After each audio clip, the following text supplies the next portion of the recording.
ಇಲ್ಲ ಆ್ಯಕ್ಚುಲಿ ಅದು ಏನಾಯಿತು ಅಂದರೆ ಹಲೋ ಹಲೋ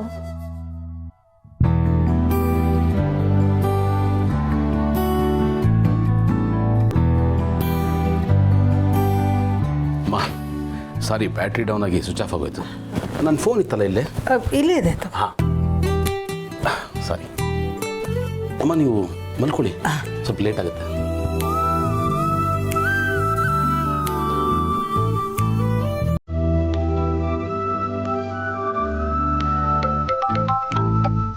ಹಾಗಾತ ಮರೆ ಹಾಂ ಅದು ಅಮ್ಮನ ಫೋನು ಸ್ವಿಚ್ ಆಫ್ ಆಗೋಯ್ತು ಅದಕ್ಕೆ ನನ್ನ ಫೋನಲ್ಲಿ ಮಾಡ್ತಾ ಇದ್ದೆ ಹೇಳಿ ಇಟ್ಸ್ ಓಕೆ ನೀವೇನೋ ಹೇಳ್ತಿದ್ರಿ ಅದನ್ನು ಕಂಟಿನ್ಯೂ ಮಾಡಿ.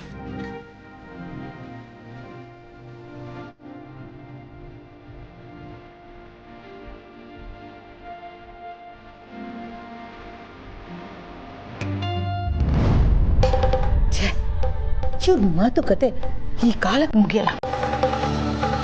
ಯಾಕಾದರೂ ಈ ಫೋನನ್ನು ರಿಸೀವ್ ಮಾಡಿದೆ ಅಂತ ಅನ್ನಿಸ್ತಾ ಇದೆ ಈಗ.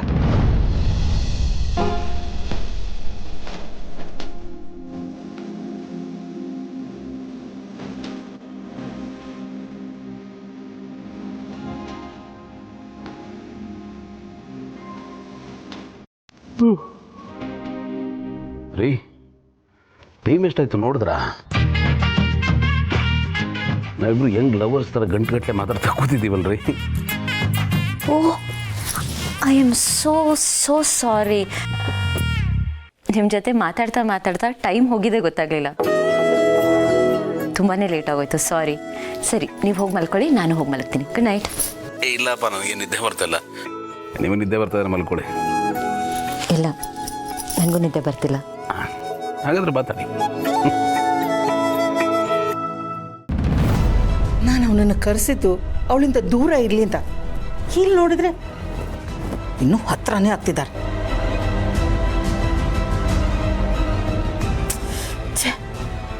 ಇಷ್ಟೊತ್ತು ಮಾತಾಡೋದಕ್ಕೆ ಏನಿರುತ್ತೆ? ಇವರೇನು ಇಬ್ಬರು ಲವರ್ಸ್ ಅಂತ ಅನ್ಕೊಂಡಿದ್ದಾರಾ?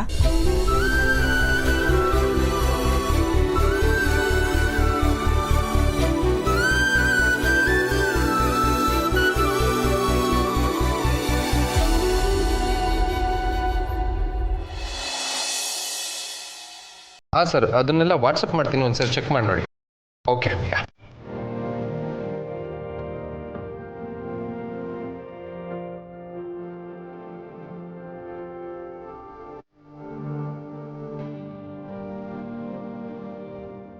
ಹಲೋ. ಹಾಂ, 5 ನಿಮಿಷ ತಿಂಡಿ ತಿಂತ ಇದೀನಿ, ಬಂದೆ. ಏನು ಜೀವ ನೀನು, ತಿಂಡಿನಾದರೂ ನೆಮ್ಮದಿಯಾಗಿ ಮಾಡು.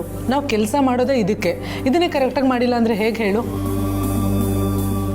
ಮಹಿ, ನಾನು ಏನು ಮಾಡಲಿ? ಇಂಪಾರ್ಟೆಂಟ್ ಕಾಲ್ ಇತ್ತು, ರಿಸೀವ್ ಮಾಡಲೇಬೇಕಾಯ್ತು.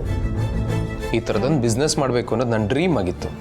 ಅದೀಗ ನಿಜ ಆಗಿದೆ, ಟೈಮ್ ಕೊಡಲೇಬೇಕಲ್ವಾ? ಹಲೋ, ನಾನು ಬಿಸ್ನೆಸ್ ಫ್ಯಾಮಿಲಿಯಿಂದನೇ ಬಂದಿರೋದು.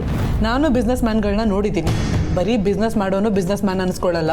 ಬಿಸ್ನೆಸ್ ಜೊತೆಗೆ ಎಲ್ಲನೂ ಮ್ಯಾನೇಜ್ ಮಾಡಿಕೊಂಡು ಬ್ಯಾಲೆನ್ಸ್ ಮಾಡ್ಕೊಂಡು ಹೋಗಬೇಕು. ಅವನು ನಿಜವಾದ ಬಿಸ್ನೆಸ್ ಮ್ಯಾನು. ನಾನು ಬಿಸ್ನೆಸ್ ಸ್ಟಾರ್ಟ್ ಆದಾಗಿಂದ ನೋಡ್ತಾನೆ ಇದ್ದೀನಿ. ನೀನಾಯಿತು, ನಿನ್ನ ಫೋನ್ ಆಯಿತು, ನಿನ್ನ ಲ್ಯಾಪ್ಟಾಪ್ ಆಯಿತು ಅಂತ ಮುಳುಗೋಗಿರ್ತೀಯ. ನಾವೆಲ್ಲರೂ ಇದ್ದೀವಿ ಅನ್ನೋದನ್ನ ಮರ್ತೇ ಬಿಟ್ಟಿದ್ಯಾ? ಯಾವುದೋ ಬೇರೆ ಪ್ಲಾನೆಟಿಂದ ಬಂದವನ ಥರ ಆಡ್ತೀಯ. ನೀನು ಮೊದಲು ಇದರಿಂದ ಆಚೆ ಬಾ. ನೀನು ಬರೀ ಬಿಸ್ನೆಸ್ ಮ್ಯಾನ್ ಅಲ್ಲ, ಫ್ಯಾಮಿಲಿ ಮ್ಯಾನ್ ಕೂಡ ಅನ್ನೋದನ್ನ ಮರಿಬೇಡ. ಕೊಡಿಲಿ ಅದನ್ನ, ತಿಂಡಿ ತಿನ್ನು. ಮಹಿಮಾ, ಅವನಾದರೂ ಏನಮ್ಮ ಮಾಡ್ತಾನೆ? ಈಗಷ್ಟೇ ಬಿಸ್ನೆಸ್ ಶುರು ಮಾಡಿದ್ದಾನೆ. ಶುರುವಿನಲ್ಲಿ ಎಲ್ಲರೂ ಜಾಸ್ತಿ ಟೈಮ್ ಕೊಡಬೇಕಲ್ಲ. ಫಸ್ಟೇ ಅವನಿಗೆ ಅಷ್ಟೊಂದು ಬಿಸ್ನೆಸ್ ಟೆನ್ಷನ್ನು. ಪಾಪ ಅವನಿನ್ನೇನು ಮಾಡ್ತಾನೆ ಹೇಳು? ಹಾಗೆ ಬಿಟ್ಟರೆ ಇವಾಗ ತಿಂಡಿ ಬಿಡ್ತಿದ್ದಾನೆ, ಆಮೇಲೆ ಊಟ ಬಿಡ್ತಾನೆ, ನೆಕ್ಸ್ಟ್ ನಮ್ಮನ್ನು ಬಿಟ್ಬಿಡ್ತಾನೆ. ಇದೇ ಲೈಫ್ ಆಗಬಾರ್ದು ಅತ್ತೆ. ಇದ್ರ ಜೊತೆಗೆ ಎಲ್ಲನೂ ಮ್ಯಾನೇಜ್ ಮಾಡ್ಕೊಂಡು ಹೋಗೋ ಗೊತ್ತಿರಬೇಕು. ಎಲ್ರೂ ಇಗ್ನೋರ್ ಮಾಡ್ತಿದ್ದಾನೆ. ನಾನೇ ಬಂದು ಡಿಕ್ಕಿ ಹೊಡೆದ್ರೂ ನೋಟಿಸ್ ಮಾಡಲ್ಲ, ಅಷ್ಟು ನೆಗ್ಲೆಕ್ಟ್ ಮಾಡ್ತಿದ್ದಾನೆ. ಯಾರು ಏನೇ ಹೇಳಿದ್ರು ಇದು ನನಗೆ ಸರಿ ಅನ್ನಿಸ್ತಿಲ್ಲ ಅತ್ತೆ. ಮಹಿಮಾ, ಮಹಿ, 1 ನಿಮಿಷ.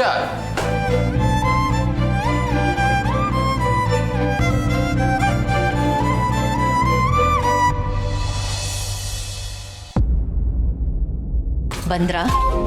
ನಾನು ಕಾಫಿ ತರ್ತೀನಿ. ಅರೆ ನೀವು ಮಲಗಲಿಲ್ವಾ? ಅಷ್ಟು ಬೇಗ ರೆಡಿ ಆಗಿಬಿಟ್ಟಿದ್ದೀರಾ? ಎಲ್ಲಿ ಮಲ್ಗೋದು, ಒಂದಿಡೀ ರಾತ್ರಿ ಮಾತಲ್ಲೇ ಕಳೆದ್ಬಿಟ್ವಿ ನಾವು. ಓಹ್ ಆಗ ಚೆನ್ನಾಗಿತ್ತು, ಆದರೆ ಈಗ ಕೂತಲ್ಲಿ ನಿಂತೆ ಬರ್ತಿದೆ. ಅದಕ್ಕೆ ನಾನು ಎಲ್ಲೂ ಕೂರ್ತಾನೆ ಇಲ್ಲ. ಆದಷ್ಟು ಆ್ಯಕ್ಟಿವ್ ಆಗಿರೋದಕ್ಕೆ ಟ್ರೈ ಮಾಡ್ತಿದ್ದೀನಿ. ನನಗೂ ಅಷ್ಟೇ ನಿದ್ದೆ ತಡ್ಕೊಳಕ್ಕೆ ಆಗ್ತಾಯಿಲ್ಲ. ಯಾರೋ ಕಣ್ಣಿಗೆ ಪಿನ್ನಲ್ಲಿ ಚುಚ್ಚಿಸ್ತಾ ಇದ್ದಾರೇನೋ ಅಂತ ಅನ್ನಿಸ್ತಾ ಇದೆ. ಈ ಕಣ್ರೆಪ್ಪೆಲ್ಲ ಒಂಥರ ಭಾರ ಯಾರೋ ಜೋಕಾಲಿ ಆಡ್ತಾ ಇದ್ದಾರೆ ಅನ್ನೋ ಥರ. ನನ್ನ ಲೈಫಲ್ಲಿ ಯಾವತ್ತೂ ನಾನು ಇಷ್ಟು ನಿದ್ದೆಗೆಟ್ಟವನೇ ಅಲ್ಲ. ಫಸ್ಟ್ ಟೈಮ್ ನೋಡಿ ಪ್ರೀತಿ ಏನೇನು ಮಾಡಿಸುತ್ತೆ ಅಂತ. ನಾನು ಕಾಫಿ ತರ್ತೀನಿ, ನೀವು ಫ್ರೆಶ್ ಆಗಿ. ಯಾ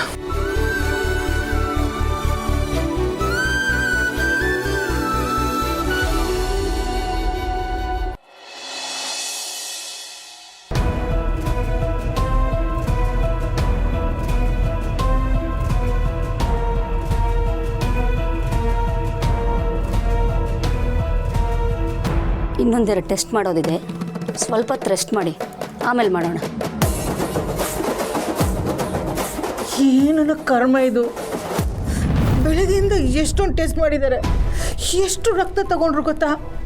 ಖಾಲಿ ಹೊಟ್ಟೆ ಬೇರೆ ಹಚ್ಚುವಾಗ್ತಿದೆ. ಸ್ವಲ್ಪ ಜ್ಯೂಸ್ ಆದರೂ ಕುಡಿಸು. ಸ್ವಲ್ಪ ತಡ್ಕೋ ಅಮ್ಮ, ಖಾಲಿ ಹೊಟ್ಟೆಲ್ಲೇ ಟೆಸ್ಟ್ ಮಾಡಬೇಕು ಅಂತ ಹೇಳಿದ್ದಾರೆ. ಹುಡುಗಾಟಿಕೆ ಮಾಡಬೇಡ, ಸಹಿಸ್ಕೋ. ಏನು ಕರ್ಮಣ್ಣ ಇದು, ನನಗೆ ಹುಚ್ಚಿಡಿಯೋ ಥರ ಆಗ್ತಿದೆ. ಏನು ಮಾಡೋಕ್ಕಾಗಲ್ಲ ಸಿಸ್ಟರ್, ಅನುಭವಿಸ್ಬೇಕಷ್ಟೇ. ಮೇಡಮ್ ಬ್ಲಡ್ ತಗೋಬೇಕು. ಈಗ ತಾನೇ ತಗೊಂಡ್ರಲ್ಲ ಮೇಡಮ್, ಇದು ಬೇರೆ ಟೆಸ್ಟು.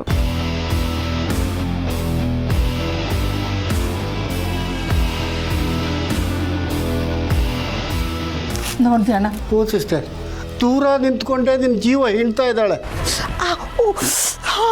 ಹಾಸ್ಪಿಟಲ್ನವರು ಇರೋ ಬರೋ ಟೆಸ್ಟನ್ನೆಲ್ಲ ನಿನ್ನ ಮೇಲೆ ಪ್ರಯೋಗ ಮಾಡೋ ಥರ ಇದೆ.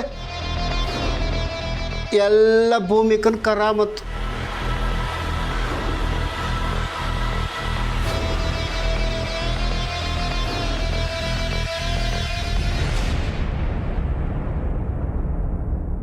ಏನು ಸಿಸ್ಟರ್ ಇದು? ಟೆಸ್ಟ್ ಮಾಡಿ ನಾನು ಬೂಸ್ಟ್ ಮಾಡ್ತಿದ್ದಾರಲ್ಲ. ನಡಿಯೋಣ, ಫಸ್ಟ್ ಡಿಸ್ಚಾರ್ಜ್ ಮಾಡಿ ನನ್ನ ಮನೆಗೆ ಕರ್ಕೊಂಡು ಹೋಗಿ. ಅದು ಹೆಂಗಾಗುತ್ತೆ ಸಿಸ್ಟರ್? ಗೌತಮ್ ಏನು ಅಂದ್ಕೊಡಲ್ಲ. ನೀನು ಗೌತಮನ್ನ ಭೂಮಿಕನ್ನ ಬೇರೆ ಬೇರೆ ಮಾಡೋದಕ್ಕಿಂತ ಮಾಡ್ತಾ ಇದೀಯಾ. ಇದೆಲ್ಲ ಬರೀ ಡೋಂಗಿಂತ ಅವನಿಗೆ ಗೊತ್ತಾಗಲ್ವಾ ಸಿಸ್ಟರ್? ಫಸ್ಟ್ ಟೈಮ್ ಅವನಿಗೆ ನಿನ್ನ ಮೇಲೆ ಡೌಟ್ ಬರುತ್ತೆ. ಅದಕ್ಕೆ ನಾನೊಂದು ಮಾಸ್ಟರ್ ಪ್ಲ್ಯಾನ್ ಮಾಡಿದ್ದೀನಿ. ಏನಣ್ಣ ಅದು? Very simple sister. ಅವನಿಲ್ಲಿಗೆ ಬಂದಾಗ ನಾನು ನಿನ್ನ ಬಗ್ಗೆ ಒಂದಷ್ಟು ಮಾತಾಡ್ತೀನಿ. ಅವನ ಮನಸ್ಸಲ್ಲಿ ನಿನ್ನ ಬಗ್ಗೆ ಎಮೋಷನ್ ಹುಟ್ಟೋ ಥರ ಮಾಡ್ತೀನಿ. ಅದ್ರ ಜೊತೆಗೆ ನಿನ್ನ ಬಗ್ಗೆ ಅವನಿಗೆ ಪ್ರೀತಿ, ಮಾತೃವಾತ್ಸಲ್ಯ, ಕರುಣೆ ಎಲ್ಲ ಬುಕ್ಕಿ ಹರಿಬೇಕು, ಆ ಥರ ಮಾತಾಡ್ತೀನಿ. ಹೆಂಗಿದೆ ನನ್ನ ಪ್ಲ್ಯಾನು? ಏನಾದರೂ ಮಾಡು, ಆದರೆ ಮೊದಲು ನನ್ನನ್ನು ಇಲ್ಲಿಂದ ಡಿಸ್ಚಾರ್ಜ್ ಮಾಡಿ ಕರ್ಕೊಂಡು ಹೋಗು. ಟೆಸ್ಟ್ ಅಂತ ಅಂದ್ಬಿಟ್ಟು ಟ್ಯಾಂಕ್ ಗಟ್ಟಲೆ ರಕ್ತ ಹೀರಿದ್ದಾರೆ. ಏನು ಸಿಸ್ಟರ್ ಇದು? ನಾವು ಹಾಕ್ಕೊಂಡಿರೋ ದೊಡ್ಡ ಪ್ಲ್ಯಾನ್ ಸಕ್ಸಸ್ ಆಗೋದಕ್ಕೋಸ್ಕರ ಸ್ವಲ್ಪ ರಕ್ತ ಚೆಲ್ಲೋದಕ್ಕಾಗಲ್ವ ನಿನಗೆ? ಒಂದು ಆ್ಯಪಲ್ ತಿಂದರೆ ಬಂದುಬಿಡುತ್ತೆ ಬಿಡು.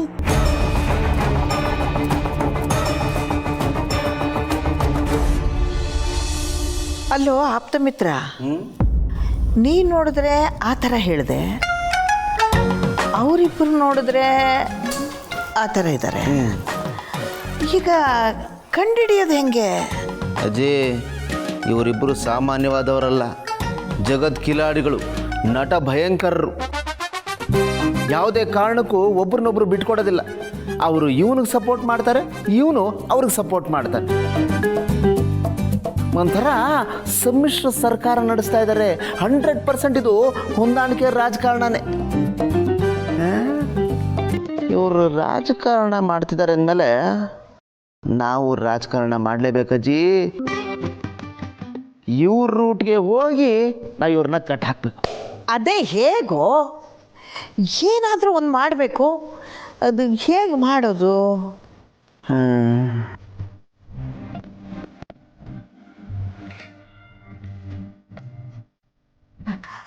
ಏ ಆಪ್ತ ಮಿತ್ರ, ಒಂದು ಕೆಲಸ ಮಾಡೋಣ, ಅವರಿಬ್ಬರಿಗೂ ಫಸ್ಟ್ ನೈಟ್ ಮಾಡಿಸ್ಬಿಡೋಣ. ಅದೇ ಇದಕ್ಕೆ ಆಲ್ರೆಡಿ ನಾನು ಚಿಕ್ಕಮಗಳೂರಲ್ಲಿ ಎಲ್ಲ ವ್ಯವಸ್ಥೆ ಮಾಡಿದ್ದೆ. ಆದ್ರೆ ಏನು ಮಾಡೋದು, ಕರೆಕ್ಟ್ ಟೈಮ್ಗೆ ಅಮ್ಮನಿಗೆ ಹುಷಾರಿಲ್ಲ ಅಂತ ಫೋನ್ ಬಂತ. ಆ ಫಸ್ಟ್ ನೈಟ್ ಕಾರ್ಯಕ್ರಮನ ರದ್ದುಗೊಳಿಸಿ ಇಮಿಡಿಯೇಟಾಗಿ ಇಲ್ಲಿಗೆ ಹೊರಟು ಬಂದ್ಬಿಟ್ಟ. ಮೊದಲೇ ಈಗ ಆಂಟಿ ಆಸ್ಪತ್ರೆಯಲ್ಲಿದ್ದಾರೆ. ಇಂಥ ಟೈಮಲ್ಲಿ ಅವನಿದಕ್ಕೆ ಒಪ್ಕೋತಾನ ಅಜ್ಜಿ?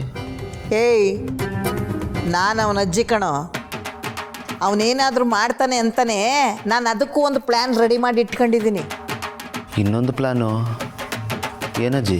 ಅದನ್ನೆಲ್ಲ ಬಹಿರಂಗವಾಗಿ ಹೇಳೋಕ್ಕಾಗಲ್ಲ, ಗುಟ್ಟಾಗಿ ಹೇಳಬೇಕು. ಬಾಯ್.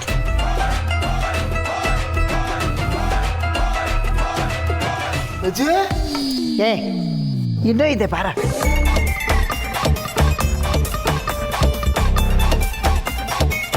ಅಜ್ಜಿ ಅಯ್ಯ ಕರ್ಮವೇ, ಇನ್ನೂ ಇದೆ ಬಾರೋ.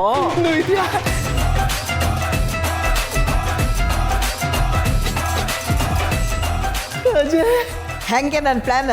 ಸೂಪರ್ ಆಗಿದೆ ಅಜ್ಜಿ ಪ್ಲಾನು. ನೀವು ಅಜ್ಜಿ ಆಗಿದ್ದಕ್ಕೂ ಸಾರ್ಥಕ ಆಯ್ತು ಬಿಡಿ. ನೀವು ಹೇಳ್ದಂಗೆ ಏನಾದರೂ ನಡೆದು ಬಿಟ್ರೆ ನನ್ನ ಗೆಳೆಯ 100% ಗೃಹಸ್ಥಾಶ್ರಮಕ್ಕೆ ಪ್ರವೇಶ ಮಾಡಿಬಿಡ್ತಾನೆ. ಸೇರ್ಲೇಬೇಕು ಕಣೋ. ಅದಕ್ಕೆ ಈ ನನ್ನ ಪ್ರಯತ್ನ, ಹೋರಾಟ ಎಲ್ಲ. ಈ ಸಲ ಅವನು ಹೆಂಗೆ ತಪ್ಪಿಸ್ಕೊಂಡ್ಬಿಡ್ತಾನೆ ಅಂತ ನಾವು ನೋಡೇ ಬಿಡೋಣ. ಹೌದಜ್ಜಿ, ನೋಡೇ ಬಿಡೋಣ.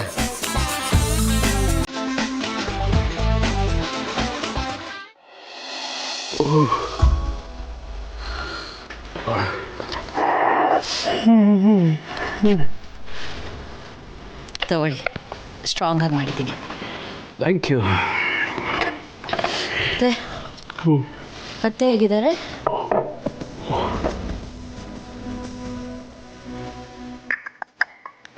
ಇನ್ನೂ ಏನೂ ಹೇಳಿಲ್ಲ. ಇವತ್ತು ಚಿಕಪ್ ಮಾಡ್ತಾರಲ್ಲ, I think nothing to worry. ಒಳ್ಳೆಯದೇ ಆಯಿತು ಬಿಡಿ. ಇದೇನ್ರಿ ನೀವು ಕಳಿಸ್ತಾ ಇದ್ದೀರಲ್ಲ? ಎಲ್ಲ ನಿಮ್ಮ ಪ್ರಭಾವ. ಈ ಆಕಳಿಕೆ ಅನ್ನೋದು ಒಂಥರ ಅಂಟ್ರೋಗದ ಥರ. ಯಾರಾದರೂ ಆಕಳಿಸೋದನ್ನ ನೋಡಿದ್ರೆ ನಮಗೂ ಬಂದ್ಬಿಡುತ್ತೆ. ನೋಡೋದಾಗಿರಲಿ, ನೆನೆಸ್ಕೊಂಡ್ರೆ ಬಂದ್ಬಿಡುತ್ತೆ. ಅಷ್ಟು ವಿಚಿತ್ರ ಅದು. ಬೇಕಿದ್ರೆ ಒಂದ್ಸಲ ನೀವು ಟ್ರೈ ಮಾಡಿ. ಮನಸ್ಸಲ್ಲಿ ನೆನೆಸ್ಕೊಂಡ್ರೆ ಆಗುತ್ತೆ ಅಂತಾರಲ್ಲ, ಅದಕ್ಕೆ ಬೆಸ್ಟ್ ಎಕ್ಸಾಂಪಲ್ ಇದು. ಹೌದಾ? Very interesting.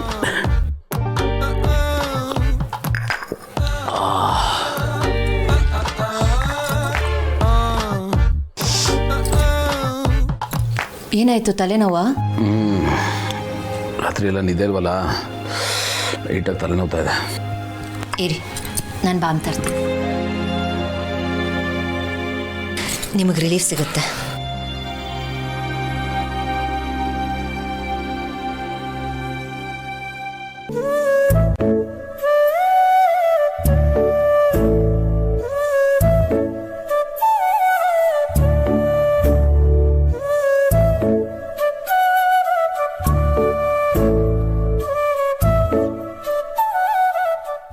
ಗೌತಮರೇ, ನಿಮಗೆ ನೆನಪಿದೆಯಾ ಹಬ್ಬದ ದಿನ ನಾನು ನಿಮ್ಗೆ ಎಣ್ಣೆ ಹಚ್ಚಿದ್ದು? ಆಗೊಂಥರ ಮುಜುಗರ ಇತ್ತು, ಏನೋ ಒಂಥರ ಅನ್ನಿಸ್ತಿತ್ತು. ಆದರೆ ಈಗ ನೋಡಿ, ನೀವೆಷ್ಟು ಆರಾಮಾಗಿ ಕೂತಿದ್ದೀರಾ, ನಾನು ಆರಾಮಾಗಿ ಮಸಾಜ್ ಮಾಡ್ತಿದ್ದೀನಿ. ಅದೇ ನೀವು, ಅದೇ ನಾನು. ಆದರೆ ಹಿಂದೆ ಇದ್ದದಕ್ಕೂ ಈಗಿರೋದಕ್ಕೂ ಎಷ್ಟು ವ್ಯತ್ಯಾಸ ಇದೆ ಅಲ್ವಾ? ಅದಕ್ಕೆ ಕಾಲ ಅನ್ನೋದು. ಕಾಲ ಎಲ್ಲನೂ ಬದಲಾಯಿಸ್ಬಿಡುತ್ತೆ, ನಾವು ಕಾಯ್ಬೇಕಷ್ಟೆ.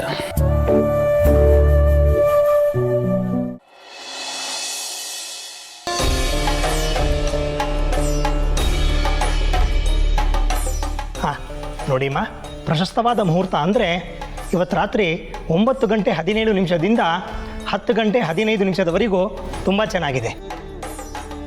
ಸರಿ, ನಾನಿನ್ನು ಬರ್ತೀನಿ ತಾಯಿ.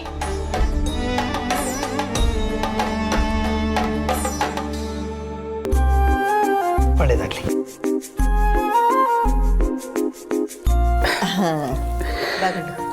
ಏನಜ್ಜಿ ಮುಹೂರ್ತ ಎಲ್ಲ ನೋಡ್ತಾ ಇದ್ದೀರಾ? ಏನೋ ಪೂಜೆ ಇದೆಯಾ?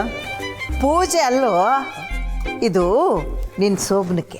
ಏ ಸುಮ್ಮನೆ ಅಜ್ಜಿ, ಈಗೆಂತ ಶೋಭನ? ನನಗೆಲ್ಲ ಗೊತ್ತಿದೆ ಕಣೋ, ನಿನ್ನ ಭೂಮಿಕಾ ನಡುವೆ ಏನೂ ಇಲ್ಲ ಅಂತ. ನನ್ನ ಮುಂದೆನೇ ವಿಷಯ ಮುಚ್ಚಿಡೋದಕ್ಕೆ ನೋಡಬೇಡಿ. ಅಲ್ಲ, ಆದರೆ ಅಜ್ಜಿ ಅಮ್ಮನಿಗೆ ಹುಷಾರಿಲ್ಲದೆ ಇರುವಾಗ ಇದೆಲ್ಲ. ಅವಳು ಹುಷಾರು ತಪ್ಪೋದಕ್ಕೆ ನೀನೇ ಕಾರಣ. ನಾನು ಕಾರಣನಾ? ಹೌದು ಕಣೋ, ಅವಳು ಹುಷಾರು ತಪ್ಪೋದಕ್ಕೆ ನೀನೇ ಕಾರಣ. ನೀನು ಈ ಮನೆ ಹಿರಿಮಗ, ಮದುವೆ ಆಗಿದೆ. ನಿನಗೊಂದು ಮಗು ಆಗಿದ್ರೆ ಅವಳು ಆ ಮಗುನ ಎತ್ಕೊಂಡು ತೊಡೆ ಮೇಲೆ ಕೂರಿಸ್ಕೊಂಡು ಅದನ್ನು ಮುದ್ದು ಮಾಡಿ ಆಟ ಆಡ್ತಾ ಖುಷಿಯಿಂದ ಹೊತ್ತು ಕಳೀತಿದ್ಲು. ಆದರೆ ಈಗೇನಾಗಿದೆ? ಮಹಿಮಾ ಮಗುಗೆ ಆ ರೀತಿ ಆಯಿತು. ಮಲ್ಲಿ ಹೊಟ್ಟೆಲ್ಲೂ ಮಗು ಇದೆ, ಆದರೆ ಹಿರಿ ಮಗನಿಗೆ ಮಗು ಆಗಲಿಲ್ವಲ್ಲ, ಅವನು ಶುಭ ಸುದ್ದಿ ಯಾವಾಗ ಕೊಡ್ತಾನೆ ಅಂತ ಕೊರಗ್ತಾ ಇರ್ತಾನೆ. ಹ್ಞೂ ಕಣಗುಂಡು, ಈ ಕಾರಣಕ್ಕೆ ಅವಳು ಪದೇ ಪದೇ ಹುಷಾರು ತಪ್ತಾ ಇರೋದು. ನಿನ್ನ ವಿಷಯನೇ ಅವಳು ಮನಸ್ಸಿನ ತುಂಬ ಹಚ್ಕೊಂಡ್ಬಿಟ್ಟಿದ್ದಾಳೆ. 3 ಹೊತ್ತು ನಿಂದೇ ಯೋಚನೆ, ಅದಕ್ಕೆ ಅವಳು ಅವಾಗವಾಗ ಹುಷಾರು ತಪ್ತಾ ಇರೋದು. ಅಮ್ಮ ಏನೂ ಆಗಲ್ಲ, ಡಾಕ್ಟರ್ ಚೆಕಪ್ ಮಾಡ್ತಾ ಇದಾರಲ್ಲ. ಏನು ಸರಿ ಹೋಗುತ್ತೋ, ನನಗೆ ಯಾಕೋ ಚಿಂತೆ ಕಾಡ್ತಾ ಇದೆ ಗೌತಮ್. ಅಂದರೆ ಅಮ್ಮ ನನಗೆ ಮಗು ಆಗಿಲ್ಲ ಅಂತ ಕೊರಗ್ತಾ ಇದ್ದಾರಾ? ಏನು ಯೋಚನೆ ಮಾಡ್ತಾ ಇದೆಯೋ ಗುಂಡು? ಒಪ್ಕೊಳ್ಳೋ, ನಿಮ್ಮಮ್ಮ ಹುಷಾರಾಗಬೇಕಂದ್ರೆ ನಿನ್ನ ಜೀವನದಲ್ಲಿ ಏನಾದರೂ ಶುಭ ಕಾರ್ಯ ಆಗಲೇಬೇಕು. ಆಗಲೇ ಅವಳು ನೆಮ್ಮದಿಯಿಂದ ಇರೋದು. ಇಲ್ಲ ಅಂದರೆ ಅವಳು ಹೀಗೆ ಕೊರಗ್ತಾನೆ ಇರ್ತಾಳೆ. ನಿನ್ನ ಸಲುವಾಗಿ ಅವಳು ಕೊರಗಿ ಸತ್ತು ಹೋಗ್ತಾಳೆ.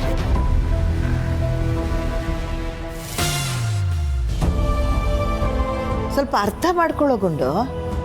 ನಾ ಇದನ್ನೆಲ್ಲ ಯೋಚನೆ ಮಾಡೇನೆ ಶಾಸ್ತ್ರಿಗಳನ್ನ ಕರೆಸಿದ್ದು. ಇದು ನಾನು ನಿನಗೋಸ್ಕರ ಅಂತ ತಿಳ್ಕೊಬೇಡ. ಇದೆಲ್ಲ ಮಾಡ್ತಿರೋದು ನಿಮ್ಮ ಅಮ್ಮನಿಗೋಸ್ಕರ ಕಣೋ. ಬೇಕಾದ್ರೆ ನೀನು ನೋಡ್ತಿರು, ನಿನ್ನ ಶೋಭನ ಆಗ್ತಿದ್ದಾಗೆ ನಿಮ್ಮಮ್ಮ ಹೇಗೆ ಚೇತರಿಸ್ಕೊಂಡು ಬಿಡ್ತಾಳೆ ಅಂತ. ಗುಂಡು, ನನ್ನ ಮಾತು ಕೇಳು. ನಾನು ಹೇಳೋದು ನಿಮ್ಮ ಒಳ್ಳೇದಕ್ಕೆ ಕಣೋ. ಈಗ ಬಿಟ್ಟರೆ ಇನ್ನೂ 2-3 ತಿಂಗಳು ಒಳ್ಳೆ ದಿನ ಇಲ್ಲವಂತೆ. ಅಷ್ಟು ದಿನ ಕಾಯೋ ಪರಿಸ್ಥಿತಿ ಇಲ್ಲಪ್ಪ. ಸದ್ಯ ಅವಳು ಬೇಗ ಹುಷಾರಾಗಬೇಕು. ಅವಳಿಗೋಸ್ಕರನೇ ಇದನ್ನೆಲ್ಲ ಮಾಡ್ತಾ ಇದ್ದೀನೋ, ಅರ್ಥ ಮಾಡ್ಕೋ ಗುಂಡು. ಈಗ ಅವಳ ಆರೋಗ್ಯ ನಿನ್ನ ಕೈಲಿದೆ ಕಣೋ. ಹೇಳೋದಂತೂ ನಾ ಹೇಳಿದ್ದೀನಿ. ದೇವ್ರು ನಿನಗೂ ಬುದ್ಧಿ ಕೊಟ್ಟಿದ್ದಾನಪ್ಪ. ನೋಡು, ಅದೇನು ಮಾಡ್ತೀವೋ ಮಾಡಪ್ಪ.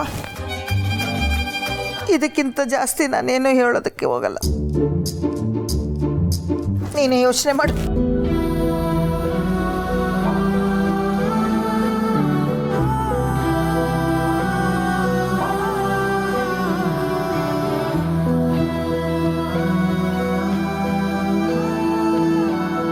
ಗೌತಮ್, ಎಲ್ಲ ರೋಗಗಳು ಹುಟ್ಟೋದು ಬಾಡಿಲೇ, ಆದರೆ ಬೆಳೆಯೋದು ಮಾತ್ರ ಮೈಂಡಲ್ಲಿ.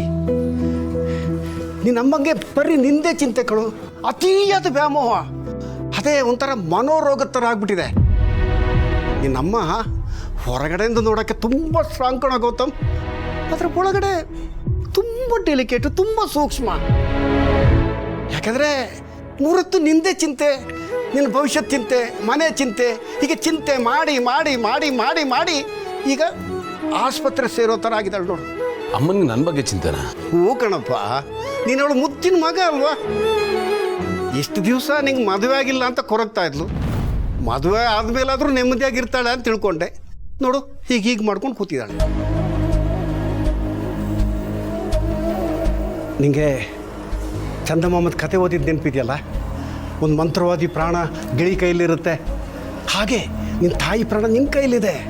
ನೀನು ಅದನ್ನು ಅರ್ಥ ಮಾಡ್ಕೋ, ಅದಕ್ಕೆ ತಕ್ಕಂಗೆ ನಡ್ಕೋ. ನಿನ್ನ ತಾಯಿ ಕಡೆ ಸ್ವಲ್ಪ ಜಾಸ್ತಿ ಗಮನ ಕೊಡು, ಹಾಗೆ ಅವಳು ಸರಿಯಾಗ್ತಾಳೆ ಗೌತಮ್. ಅಲ್ಲ, ನಾನು ಅಮ್ಮನ ಕಡೆ ಯಾವತ್ತು ಗಮನ ಕೊಟ್ಟಿಲ್ಲ ಮಾವ. ಅಯ್ಯಯ್ಯೋ, ನಾನು ಹಂಗೆ ಹೇಳಿದ್ದಲ್ಲ, ನನ್ನ ಮಾತಿನ ಅರ್ಥ ಅದಲ್ಲ. ನೀನು ಗಮನ ಕೊಟ್ಟಿದೀಯಾ, ಸ್ವಲ್ಪ ಜಾಸ್ತಿ ಕೊಡು ಅಂತ ಕೇಳಿದೆ.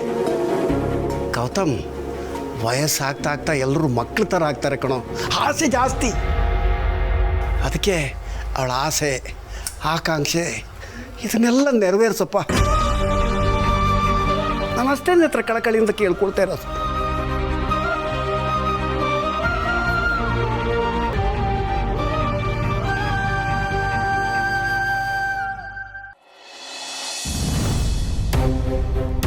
ಕೂತ್ಕೋ ಕೂತ್ಕೋ. ನಿನ್ನ ಹತ್ರ ಒಂದು ಮುಖ್ಯವಾದ ವಿಚಾರ ಮಾತಾಡೋದಿದೆ. ಹೇಳಿ ಅಜ್ಜಿ.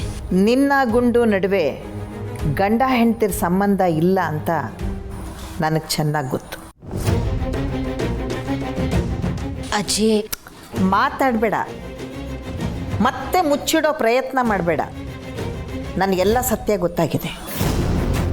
ಈ ಮದುವೆ ಅನ್ನೋದೇನಿದೆಯಲ್ಲ, ಒಂದು ಗಂಡು ಒಂದು ಹೆಣ್ಣು ಜೊತೆಯಾಗಿರಬೇಕು. ಜೊತೆಯಾಗಿ ಇದ್ದುಕೊಂಡು ಕಷ್ಟ ಸುಖನೆಲ್ಲ ಸಮನಾಗಿ ಹಂಚ್ಕೋಬೇಕು. ತಮ್ಮ ಮುಂದಿನ ಪೀಳಿಗೆನ ಬೆಳೆಸಬೇಕು. ಆ ಮೂಲಕ ಹಿಂದಿನಿಂದ ನಡ್ಕೊಂಡು ಬಂದಿರೋದನ್ನೆಲ್ಲ ಮುಂದುವರಿಸ್ಕೊಂಡು ಹೋಗಬೇಕು ಅಂತ ಈ ವ್ಯವಸ್ಥೆ ಮಾಡಿರೋದು. ಶಾಸ್ತ್ರ ಸಂಪ್ರದಾಯ ಏನೇ ಇರಲಿ, ಮೂಲ ಉದ್ದೇಶ ಇಷ್ಟೇ: ಎರಡು ಜೀವಿಗಳು ಪರಸ್ಪರ ಒಂದಾಗಿ ಬೆರಿಬೇಕು. ಆದರೆ ನಿಮ್ಮ ವಿಷಯದಲ್ಲಿ ಅದಾಗ್ತಾ ಇಲ್ಲ. ಮದುವೆಯ ಮೂಲ ಉದ್ದೇಶ ಏನು ಅನ್ನೋದನ್ನು ನೀವು ಮರ್ತೋಗಿದ್ದೀರ ಅನ್ನೋದಕ್ಕಿಂತ ಮುಖ್ಯ, ನೀವು ಮನಸ್ಸು ಮಾಡಿಲ್ಲ. ಹೌದಲ್ಲ? ನನಗೆ ಎಲ್ಲ ಅರ್ಥ ಆಗುತ್ತೆ. ಈ ಮದುವೆ ಆದ ಹೆಣ್ಮಕ್ಳು ಹೇಗಿರ್ತಾರೆ, ಸಂಸಾರ ಶುರು ಮಾಡಿದ ಹೆಣ್ಮಕ್ಳು ಹೇಗಿರ್ತಾರೆ ಅಂತ. ಸಂಸಾರ ಶುರು ಮಾಡಿದ ಹೆಣ್ಣುಮಕ್ಕಳ ಮುಖದಲ್ಲಿ ಒಂದು ವಿಶೇಷವಾದ ಕಳೆ ಇರುತ್ತೆ. ಆದರೆ ಅದು ನಿನ್ನ ಮುಖದಲ್ಲಿ ಕಾಣ್ತಾ ಇಲ್ಲ. ಅದರ ಅರ್ಥ ಎಷ್ಟೇ, ನೀವಿನ್ನೂ ದಾಂಪತ್ಯ ಜೀವನನ ಶುರು ಮಾಡಿಲ್ಲ ಅಂತ. ಹಾಗಾಗಬಾರ್ದಲ್ವಾ? ನಮ್ಮ ಜೀವನ ಪರಿಪೂರ್ಣ ಅಂತ ಅನ್ನಿಸ್ಕೋಬೇಕು. ನಾವು ನಮ್ಮ ಜೀವನದಲ್ಲಿ ಪ್ರತಿಯೊಂದನ್ನು ಅನುಭವಿಸಲೇಬೇಕು. ತಾಯಿಯಾಗಿ, ತಂಗಿಯಾಗಿ, ಮಗಳಾಗಿ, ಸೊಸೆಯಾಗಿ, ಅಜ್ಜಿಯಾಗಿ, ಮುತ್ತಜ್ಜೆ ಆಗಿ, ಜೀವನದಲ್ಲಿ ಎಲ್ಲ ಅಂತಲೂ ನೋಡಲೇಬೇಕು. ಆಗಲೇ ಬದುಕು ಪರಿಪೂರ್ಣ ಅನ್ನಿಸ್ಕೊಳ್ಳೋದು. ಅದಕ್ಕೆ ನಾನೊಂದು ನಿರ್ಧಾರಕ್ಕೆ ಬಂದಿದ್ದೀನಿ. ಗೌತಮ್ ಹತ್ರನೇ ಈ ವಿಷಯ ಮಾತಾಡಿದ್ದೀನಿ. ಇವತ್ತು ರಾತ್ರಿನೇ ನಿಮ್ಮ ಸೋಬ್ನಕ್ಕೆ ಮುಹೂರ್ತ ಫಿಕ್ಸ್ ಮಾಡಿದ್ದೀನಿ.